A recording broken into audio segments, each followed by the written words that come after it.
Entrerriano soy, por Concordia voy. Yo por Concordia tengo un compromiso de por vida. Este es mi lugar en el mundo. Acá, Concordia es mi lugar en el mundo. Yo de acá podré irme circunstancialmente, como me pasó cuando tenía 2 años, pero siempre voy a volver acá. Este es mi lugar. Esta ciudad a mí me dio todo. Me dio la posibilidad de educarme, me dio la posibilidad de crecer, me dio la posibilidad de que mis hijas crezcan acá en esta ciudad.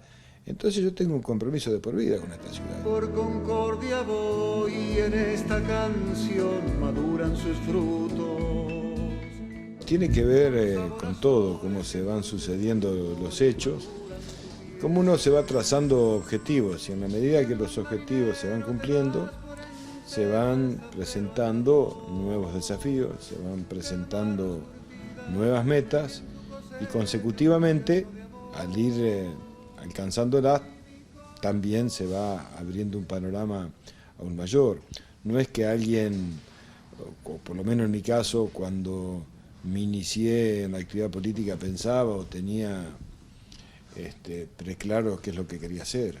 A veces, como dice Ortega y Gasset, ¿no? El hombre es él y sus circunstancias. Uno a veces para entender a una persona tiene que ver las circunstancias que rodean y que hace que esa persona esté en un determinado lugar o actúe de una forma determinada.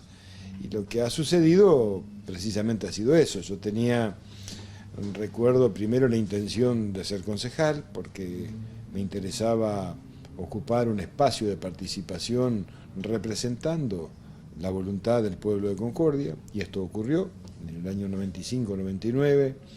Después en 2003 presenté una propuesta para la Intendencia de Concordia, fui a una elección interna, salí segundo, me ganó Juan Carlos Cresto.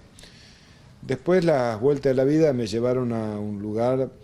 Esas son las circunstancias que usted se refiere. Exactamente, ¿no? Esas circunstancias hicieron que sea ministro de Salud y Acción Social. ¿Lo fueron a buscar ahí? Me ofrecieron el cargo en un momento de crisis, un momento realmente muy complicado, porque en ese entonces, usted recordará, se habían quemado los alimentos y era todo muy convulsionado. Estaba Degani en su momento. Exactamente, esto terminó con la renuncia de quien estaba en el ministerio y me tocó asumir en ese momento conflictivo. Y pudimos, bueno, sortear esa situación y después hacer realmente algo muy interesante en materia de desarrollo social, que fue dejar de lado el sistema de atención o asistencia focalizada, que era la entrega de bolsones, que cada puntero político repartía los bolsones de acuerdo a una cuestión clientelar. Y pasamos, me acuerdo, a un sistema de bonos primero y después de tarjetas. Y después termina todo el circuito, ya muchos años más adelante, cuando se sanciona la asignación universal por hijo, que en definitivamente es el punto culminante de lo que son las políticas sociales en forma universales, no focalizadas. Es decir, eso fue un gran cambio de paradigma y a mí me tocó iniciarlo. Cuando lo planteamos, todos nos decían no se va a poder hacer, no se va a poder romper con ese esquema clientelar, y sin embargo lo hicimos y nos fue muy bien. Y también en el área de salud pude aprender muchísimo todo lo que significa el sistema sanitario entrerriano, desde la atención primaria, que era el primer nivel, hasta la atención del segundo nivel, que es la atención hospitalaria. Entonces, con ese bagaje de conocimientos, cuando uno va acumulando experiencias, me planteé nuevamente la posibilidad de ser intendente en mi ciudad, que era algo que yo realmente lo anhelaba porque tenía una cantidad de propuestas, tenía una visión de la ciudad que quería aplicarla, y bueno, tuve la oportunidad en el 2007, cuando dejo de ser ministro, asumo como intendente en Concordia, gano las elecciones con el 51% en 2007, y bueno, soy reelecto en el 2011 ya con el 70%. Si uno plantea cómo veía yo la ciudad cuando me tocó asumir, y la verdad, la veía con muchísima incertidumbre, ¿no? Un enorme desafío por varios motivos. Quizá el más importante era no defraudar el gobierno que había hecho mi padre. Yo tenía que superarlo, porque si no iba a hablar mal de mi padre, no para hablar bien de mí, sino porque eso iba a hablar mal de mi padre.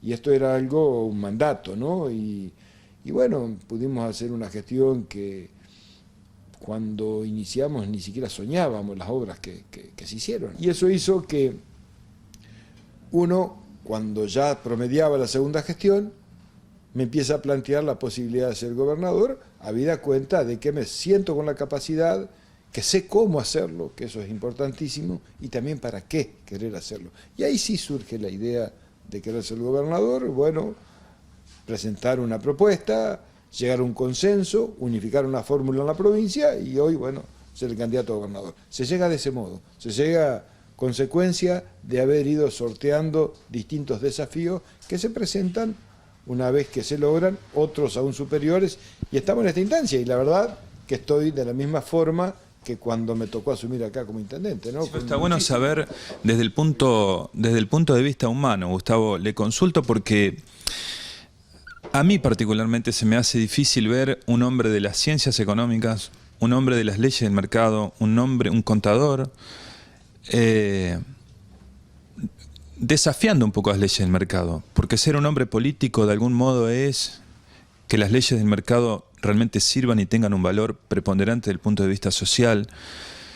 Eso es una lucha interna, digamos, porque es difícil para un contador esa cuestión. Bueno, hay que ver cuál es el concepto de contador. Hay un concepto que es el que está por ahí estereotipado, que es el que está instalado, que el contador es una especie de tenedor de libros, que toma el debe, toma el haber, te dice esto es lo que hay de saldo, y da una imagen de una cuestión más parecida a las ciencias exactas. Pero después está lo que realmente es la economía, que es una ciencia social, y como toda ciencia social es opinable. La ciencia exacta uno sabe que efectivamente una teoría es demostrable en forma exacta. Pero es difícil ver a un contador saliéndose de su libro. No, pero las ciencias económicas tienen muchas más aristas, que no son solamente la de registración contable, que tienen que ver con la economía social. La economía tiene mucho que ver con lo social, por eso es una ciencia social. Y las ciencias sociales son todas opinables, no hay nada exacto. Y en este sentido, usted fíjese, yo después que termino de ser contador, tenía para elegir el posgrado que hubiese querido. Podría haber hecho, qué sé yo, un posgrado en auditoría, podría haber hecho un posgrado en concursos y quiebras, y sin embargo elegí hacer un posgrado en desarrollo local y regional, acá enfrente, en la Universidad de la República del Uruguay, en Salto.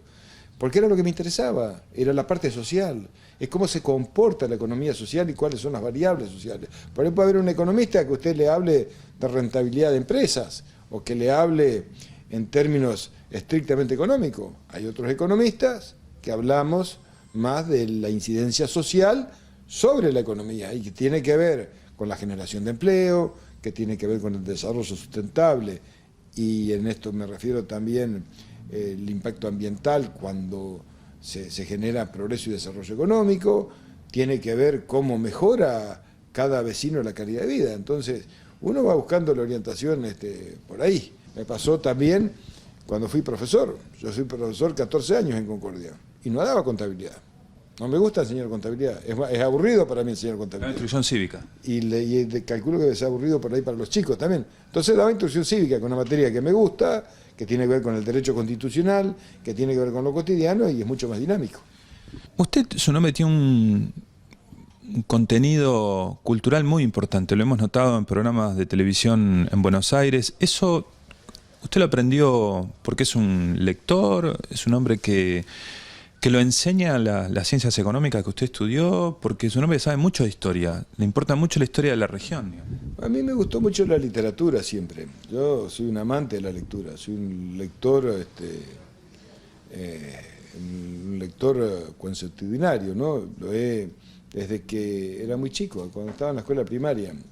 Cuando sacaba libros en la biblioteca, siempre buscaba algo que tenga que ver más allá de lo que se lee con un plus de valor literario. Yo recuerdo el primer libro que leí, lo saqué en la biblioteca de la Escuela Más Fuerte. Platero y yo. No, fue uno de Emilio Salgari, que se llama La Isla del Rey Leproso. Bueno, transcurre en Borneo, en esa zona del sudeste asiático, y es un libro de aventuras, por supuesto. Y después, como todos los chicos de esa época, y los libros que estaban al alcance en las bibliotecas escolares, poder leer... Así que era un gran lector de chico. De chico, sí, de poder leer Julio Verne, libros maravillosos como 20.000 leguas de viaje submarino, o La Vuelta al Mundo en 80 días, que es un libro atrapante. Para cualquier chico de esa edad es una cuestión reveladora. Y en ese tren ya después uno va leyendo y profundizando un poco más. En ese tren de aventuras, poder leer Magallanes, de Stefan Zweig, que fue un enorme biógrafo y escritor, y entender la admiración por alguien que se planteó una epopeya como demostrar que la Tierra era redonda y hacer ese viaje épico, ¿no? Que llegan tan solo 18 marinos con Sebastián Elcano al puerto en España.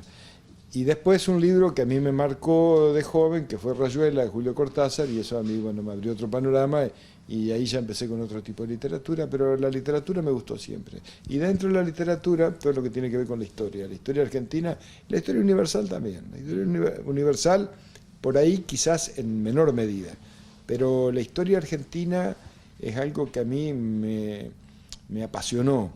Y tiene que ver un poco el lugar donde uno vive. Entre Ríos ha sido una ciudad, una provincia, y Concordia una ciudad signada por el peso de la historia, que no estuvo ausente de la construcción como país soberano o como nación soberana de la Argentina. Y entender ese proceso histórico lleva hoy a encontrar también explicaciones políticas y a poder tener convicciones que se remontan a aquellos tiempos, ¿no? Uno no vive con la nostalgia del pasado, pero sí el pasado tiene que servir para interpretar el presente. ¿Usted las busca? Siempre, siempre, siempre, porque hay causas. ¿En algo se refleja usted en particular, en alguien, en una partecita de la historia, digamos, con respecto de lo que usted hace como político? Yo no, como con personas no, porque sería muy vanidoso. Querer verme reflejado en un personaje de la historia, pero sí yo me reflejo en procesos históricos. Hubo en la Argentina procesos históricos que generaron transformaciones en la Argentina. Un proceso histórico, obviamente, fue la Revolución de Mayo, pero otro proceso histórico es cuando el general Artigas convoca a la Liga de los Pueblos Libres hace exactamente 200 años en Arroyo de la China, en Concepción del Uruguay, para declarar la independencia. Y eso pasó acá, pasó en Entre Ríos. Otro proceso histórico tiene que ver en la Argentina con dirimir entre unitarios y federales, y yo, obviamente, de forma muy clara, yo tomo partido por el modelo federal de nación, de país. Tiene que ver con la sanción de la Constitución en 1853. Otro proceso histórico tiene que ver con la sanción de la ley San Peña, de la ley de voto universal, secreto y obligatorio, que posibilita que por primera vez haya un gobierno que defienda los intereses populares, como el de don Hipólito Yrigoyen en 1916. Otro proceso histórico lo dan en 1945 Juan Domingo Perón, cuando posibilita la inclusión de un sector que estaba totalmente fuera del sistema, que era la clase trabajadora, y le da sus derechos, les da sus reivindicaciones y cambia una matriz en Argentina. Y otro proceso histórico también tiene que ver en 1983, cuando se recupera la democracia, y sin duda en 2003, cuando Néstor Kirchner vuelve a retomar y termina con las teorías que habían comenzado en el 76, monetaristas, de sesgo financiero, para ir a una teoría de desarrollo económico que tiene que ver con los sistemas productivos. Gustavo, nosotros lo escuchamos a usted y está como muy enchufado siempre con la parte política. Ahora mismo, digamos. ¿Siempre es así? ¿Comparte ese diálogo con sus hijos también, con su esposa, con su padre? ¿Siempre está hablando de política o tiene momentos donde le importan otras cosas? A ver, la política es lo que a uno le da la posibilidad de transformar. Es una herramienta transformadora excepcional. Y esto es la buena utilización de la política, y para lo cual uno quiere desarrollar un proyecto, como en este caso, una propuesta provincial. En el resto no todo es política. Y las cosas... ¿Tiene momentos apolíticos, lejos de la política? Totalmente. Los problemas de la sociedad, yo le puedo asegurar, no se resuelven todos con política. Porque si un político no tiene capacidad de emocionarse, si un político no se conmociona, o no se conmueve con muchos hechos de la realidad, no puede resolver ecuánimemente lo que la ciudadanía necesita. A veces se resuelve más con el corazón, en muchos casos, que con el raciocinio. Las dos cosas son importantes. Pero después también hay tiempos que no tienen nada que ver y que forman parte de la vida personal, son necesarios, de los gustos personales. Mire, yo me reúno con todos mis amigos del secundario una vez por mes, y comemos y hablamos y no se habla de política. ¿No se habla de política? Sí, por ahí tangencialmente, pero como ¿Te se reclaman puede una hablar- calle por ahí o no? No, la verdad que no, porque tenemos mucha confianza y por ahí a mí no me molesta que me hagan reclamos y ese es mi trabajo. Y también me gustan otras cosas, me gusta la pesca deportiva, eso para mí es un buen cable a tierra, y el tiempo que paso con mis hijas, no hablo de política, con mis hijas hablamos de lo que a ellas les interesa, no de lo que a mí me interesa, sino que en esto siempre hay un ida y vuelta, un feedback, como se llama, ¿no? Seguro. El saber escuchar, eso también es importante. Bordet, conocemos de su padre y conocemos de la trayectoria como intendente de su padre, pero conocemos muy poco de su mamá. ¿Qué hay de su madre? Mi mamá ahora el 1 de julio hizo 15 años que falleció. Y el 9 de agosto, justo el día de las elecciones, sería el cumpleaños de ella. Así que el mejor regalo que me va a hacer mi mamá sería tener un buen triunfo en las elecciones. Así que el mismo día. El mismo día, 9 de agosto. Mi mamá fue una mujer que a mí me dejó muchos valores muy fuertes. Mi mamá fue maestra rural durante muchísimos años, durante toda su vida. Trabajó en Estación Yuquerí, Acá. en Estación Yeruá, de las Cascaditas de Gris para adelante. ¿Y cómo se iba? Que está adelante. Después trabajó en Calabacillas, y a Calabacillas iba en el Lucerito, que el colectivo que hace el trayecto de Concordia a Nueva Escocia, que pasa por Calabacilla, pasa por Estancia Grande, por Calabacilla, por Puerto Yeruá y llega hasta Nueva Escocia. Y salía a las 12 del mediodía para llegar a la 1 de la tarde. Sacrificio. Y a la vuelta, cuando salía de la escuela, venía a dedo, porque a esa hora venían generalmente los citricultores que tienen quintas ahí en la zona. Entonces los citricultores siempre traían y arrimaban las maestras hasta el centro. Ya era tradicional. Y se evitaban el gastar el pasaje en colectivo, porque en esa época para los docentes rurales no había un plus por desarraigo o no se le reconocían los gastos de movilidad como se reconocen ahora. Era de ella. Exactamente. Y después terminó su etapa escolar, cuando se jubila, sí, ya en la Escuela Gutiérrez, que era la escuela de mi barrio, donde yo me eduqué. Yo vivía en el barrio Almirante Brown, a 3 cuadras de la Escuela Gutiérrez. Y así, sí, ella terminó, se jubiló, pero fue una mujer que a mí me dejó fuertes valores.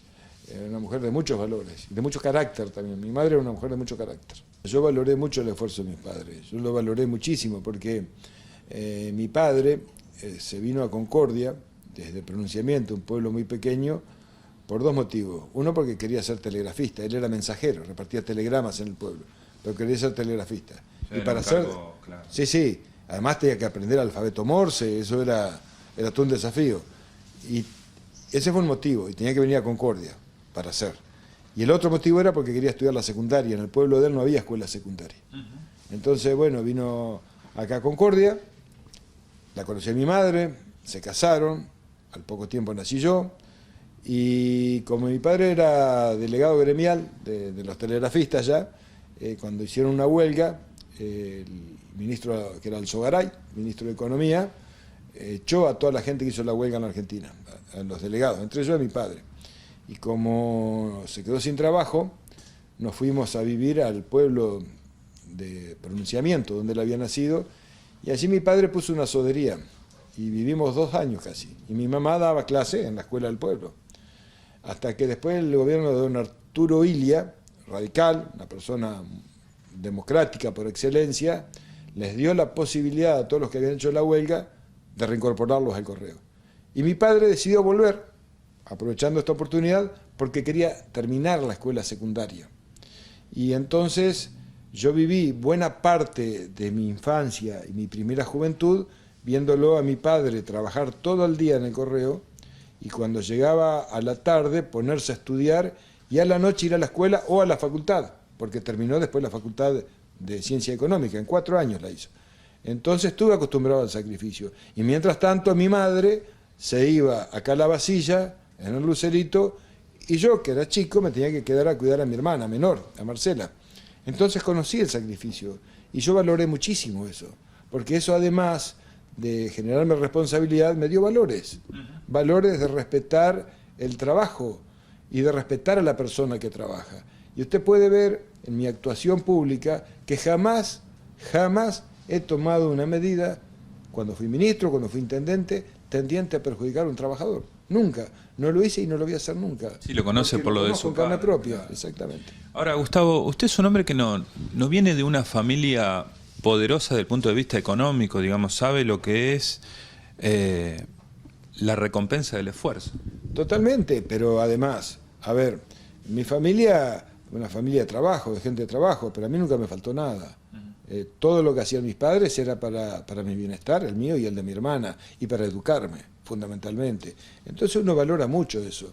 Más allá de que todo costaba y todo era remar y remar y remar, pero uno valora eso. Y eso después en la vida le da mucha fortaleza ante las adversidades, porque no siempre son momentos buenos, hay momentos realmente muy difíciles, muy adversos, y para sobreponerse a eso uno necesita mucha fortaleza. Y el recuerdo de esa época y el recuerdo de esa etapa a uno le da mucha templanza para ir para adelante. De todos modos tengo recuerdos hermosos, porque como mi padre, cuando trabajaba en el correo, por ejemplo, yo mis primeras vacaciones, y fue la primera vez que yo conocí el mar, fue porque mi papá en el verano aprovechó y pidió para ir a trabajar de telegrafista a Mar del Plata, porque además le pagaban el doble, porque en esa época había muchos turistas y necesitaban mucho más telégrafo. Imagínese que no había computadora, que no había comunicación telefónica directa, sino que se hacían por conferencia. ¿Quién era el telegrafista? ¿El de la clave Morse? Sí, claro, con clave El Morse. telégrafo es ese, claro, el aparato... Clave Morse que después iba por teletipo. Después fue por teletipo. Claro, pero todo el teletipo se transmitía por Morse. Ya sé, pero ese trabajo que hacían era vital, o sea, la situación de una ciudad la transmitían por intermedio de ese hombre que codificaba esos datos. Exactamente. Entonces mi papá se fue a trabajar 3 meses a Mar del Plata de telegrafista. Como mi mamá estaba de vacaciones en la escuela, nos fuimos todos. Por eso nos rebuscábamos, siempre había algo para poder estar en familia y poder de paso tener... ¿Cuántos años tenía usted más o menos? Primera vacación. Y tendría 8 años más o menos, sí, tendría 8 años, sí. No se olvida más. No, nunca más. Porque además pasamos muy bien. Qué lindo, ¿eh? ¿Y de su hermana, Gustavo? ¿En algún momento le dice algunas cosas que le gustaría? La sensibilidad de los hermanos por ahí van como calando hondo, digo, en quien está ocupando lugares importantes. No sé si es su caso en particular o es alguien alejado totalmente de la política. Mi hermana... O lo elogian en todo caso. Yo tengo con Marcela un afecto entrañable, una relación pero muy cariñosa, muy afectuosa, muy cercana. No nos vemos tan seguido, pero sí es habitual que podamos charlar. Comparto mucho con los hijos de ella, y ella comparte mucho con mis hijas. Yo soy padrino de uno de los hijos de ella es la madrina, la Delfina, mi hija del medio, y tengo una excelente relación. Y con mi hermana de política hablamos muy poco. Muy poquito. Muy poco, hablamos de las cosas que... Pero veo que los hermanos siempre son un reflejo muy positivo para el otro. Digo, ¿lo elogia en algún punto? ¿Le dice algunas cosas agradables? Sí, siempre, pero a ver, a Marcela, a mi hermana, le interesa más mi parte personal, saber cómo estoy, no la parte... Eso es trabajo. Eso es trabajo, sino lo personal, cómo estoy, cómo me siento, si estoy bien de salud, las cosas que normalmente un hermano le pregunta a otro. Yo me eduqué en la escuela pública, primaria, secundaria y en la universidad pública. También tengo un compromiso de devolver eso acá en mi ciudad. Y quise hacerlo cuando fui intendente, cuando soy intendente ahora. Y la verdad que para mí es una enorme gratificación, una gratificación muy grande poder haber hecho acciones que hayan transformado mi ciudad. Y si los entrerrianos me eligen de gobernador, y particularmente los concordienses, no le quepa ninguna duda que voy a poner muchísimo más esfuerzo, todo el esfuerzo para que Concordia pueda seguir creciendo, para trabajar junto con el intendente de la ciudad, en que la ciudad progrese, que nos perfilemos hacia una gran ciudad, que dejemos atrás aquellas tristes épocas que nos ponían en los peores lugares a Concordia. Ese es el desafío como gobernador. Para la ciudad, sin lugar a dudas, volver a tener un gobernador de Concordia, como ha sido todos estos años, es una gran oportunidad para todos los concordienses. Y tengo, obviamente, yo gobierno para todos los entrerrianos, pero no puedo no puedo desentenderme de que acá en Concordia es donde tengo todos los afectos del corazón puestos. Su padre tuvo un pasaje en la política y después no sabemos si se jubiló de la política, si se fue, pero todo el mundo lo recuerda como ese intendente que tuvo un tiempo, por supuesto, muy preponderante en un determinado momento, ¿no es cierto?, a la vuelta de esos tristes episodios de la Argentina y nunca más con la política. No sé si se ha convertido en un asesor, pero la gente ha valorado mucho eso de su padre. Gustavo, su vida en la política, ¿tiene un tiempo también? ¿O esas cuestiones accidentales que usted manifestaba en esas circunstancias lo van a ir poniendo en el lugar justo? A ver, primero hay que decir que mi padre, cuando fue intendente aquí, fue en el periodo 87-91. Época dificilísima. Fueron los 2 últimos años de Alfonsín, te recordará, hiperinflación. 200% mensual de inflación, mensual, 200%. Una cosa que hoy uno la cuenta y parece ciencia ficción. Así que los ceros de los billetes eran... Y hubo un billete de $1.000.000. Yo todavía tengo uno. Para comprar caramelos. Sí, $1 millón de pesos que no alcanzaba para nada. Es decir, éramos todos millonarios. Todavía conservo un billete de esa época de $1 millón. Australes, ¿no? Australes, eran australes, correcto. Y después fueron los 2 primeros años de Menem, antes de la convertibilidad. Momentos muy difíciles, había que hacer plazos fijos a 7 días para con los intereses evitar que se desvalorice el dinero y así todo no alcanzaba. Todo era la época de la bicicleta financiera. Entonces, mi padre tuvo muchas dificultades en su gestión, pero hizo una gestión muy ordenada, muy transparente, conservó la cantidad de empleados y les pagó a todos el último día hábil del mes. Por ahí no se hicieron grandes obras porque no había posibilidad y porque el gobierno nacional estaba en picada. No había cero posibilidad de hacer obras, pero hizo una gestión ordenada y con mucha transparencia. Y eso para mí, primero fue una satisfacción, una muy buena herencia, pero por otro lado, como le decía anteriormente, fue un mandato de no defraudar todo lo que mi padre hizo. Y después papá, bueno, ocupó distintos cargos, fue presidente del Instituto del Seguro, presidente de la Caja de Jubilaciones de la provincia, fiscal del Tribunal de Cuentas, y se jubiló y vive en Paraná desde el año 91, prácticamente que se fue, aunque siempre vuelve a Concordia. Antes, mientras mi mamá vivía, venía todos los fines de semana. Bueno, después del año 2000, que es cuando fallece mi mamá, ya viene menos, pero mi padre es una persona de consulta permanentemente. Mientras él fue intendente, yo no ocupé ningún cargo en la municipalidad, porque me puse a trabajar en el estudio, en la parte particular, claro. Pero no ocupaba ningún cargo, ni empleado fui. Habré ido 4 o 5 veces a la municipalidad a llevarle algún papel a firmar. Yo decía, pero ser intendente de Concordia es un trampolín muy importante desde el punto de vista de la búsqueda personal en lo político. Sí, por supuesto, sin duda, pero bueno, política a veces es el arte de lo posible, es lo que se puede hacer. ¿No era muy ambicioso con...? No, y también otras circunstancias, había otras circunstancias en ese momento. Quien gobernaba la provincia, que era Busti de Concordia, como siempre priorizaban los intereses particulares en vez de los generales. Se hizo muy difícil. Se hizo difícil, como todas las veces, ¿no? En cambio, cuando me tocó a mí ser intendente en Concordia, tuve un gobernador como Sergio Uribarri, que se puso a trabajar al lado mío, y que no le molestaba que a mí me vaya bien en la ciudad, porque le iba bien a la provincia y le iba bien a la gente. Si para eso nos habían elegido. No nos eligieron para que nos peleemos entre nosotros. Esa es la inteligencia que tiene que tener un gobernante, como tuvimos con Uribarri, en pos y en beneficio de la gente. Después lo de la gobernación vino solo. Yo nunca me lo propuse. Salió después, ya diría, en el último año de gestión. Gustavo, como para ir cerrando, uno cuando va a votar... Cuando uno va a votar, a mí me pasa, yo creo que nos pasa a todos, uno puede pensar un montón de cosas en la previa, pero en el cuarto oscuro es un momento muy importante a nivel cívico. ¿Qué le gustaría a usted en particular que piense la gente en ese momento donde es un momento donde uno mira, elige, teme a equivocarse o pone un pleno, digamos? Bueno, primero, a mí lo que me interesa es que la gente vaya a votar.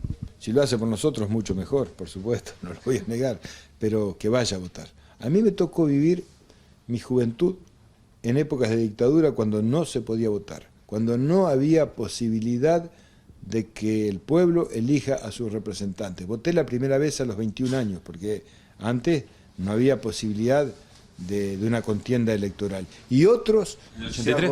exactamente. Y otros arrogaban la representatividad del pueblo, que por supuesto no los había votado, y decidían por nosotros. Y en esas decisiones fueron tremendas. Desaparición forzada de personas, prohibiciones de música, de películas, de libros. A mí que me gustaba Cortázar, había leído Rayuela en esa época, y hay otro libro de Cortázar que se llama El libro de Manuel, que no lo pude conseguir. Lo conseguí en el Uruguay, porque estaba prohibido.